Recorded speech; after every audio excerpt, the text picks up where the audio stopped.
আমাদের সাথে যুক্ত হচ্ছেন সহকর্মী রায়ান বেনামিন।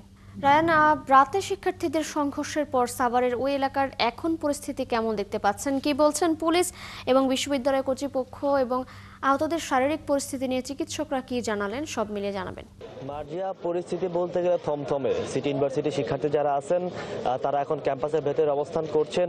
বাইরে যারা ছিলেন তারাও ইতিমধ্যে ক্যাম্পাসে চলে এসেছেন এবং এই যে ক্ষত চিহ্ন, যে ধ্বংসযজ্ঞ চালানো হয়েছে ইউনিভার্সিটির ভেতরে, তারা এটি নিয়ে আসলে ক্ষোভ প্রকাশ করছে যে যারা এগুলো করেছে তারা তাদের দৃষ্টান্তমূলক শাস্তি চাচ্ছেন। পাশাপাশি উপাচার্য এসেছেন এবং বিশ্ববিদ্যালয়ের যারা শিক্ষক আছেন তারাও এখানে এসেছেন, উপস্থিত হয়েছেন। তারা এই বিশ্ববিদ্যালয়ের যে ক্ষতিগুলো করা হয়েছে এগুলো তারা ঘুরে দেখছেন এবং ক্ষয়ক্ষতি নিরূপণের যে বিষয়গুলো সেগুলো তারা দেখার চেষ্টা করছেন। একটা তথ্য জানিয়ে রাখি, এখনো পর্যন্ত সকাল 8টা বাজে, এখনো পর্যন্ত কিন্তু পুলিশ এই ঘটনাস্থলে আসেনি।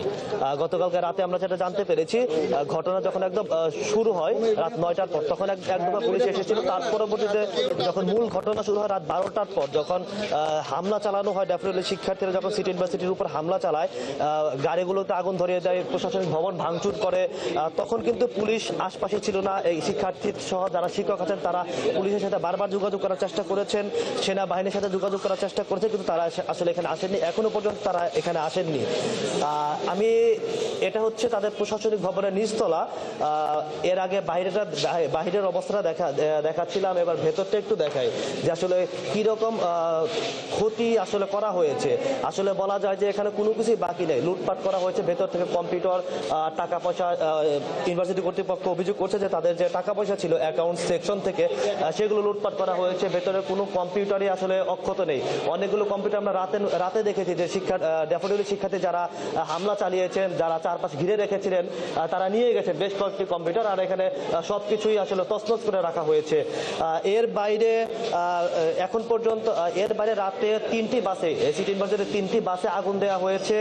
পাশাপাশি একটি প্রাইভেট কার আগুনে পুড়িয়ে ফেলা হয়েছে।